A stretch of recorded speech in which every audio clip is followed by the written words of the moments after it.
closure of schools during the COVID-19 pandemic intensified the problem of educational access in India, with many children unable to access learning materials or lessons and many remaining absent or out of school for extended periods of time. As per one statement of the government, over 35 lakh children were not attending school during the pandemic.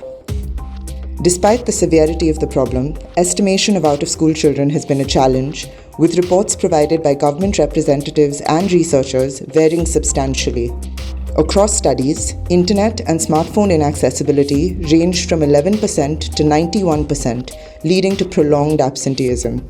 Even for children who had smartphones, computers, or TVs, accessibility of content in terms of the use of local languages or sign language interpretation for those with hearing disabilities effectively meant that online classes were fruitless. As we would expect, the most vulnerable, such as children in poorer households, of lower caste groups, migrant households, and children with various disabilities were absent or dropped out of school. As we move towards bringing children back to school, we must ask who was worst affected by the pandemic and why.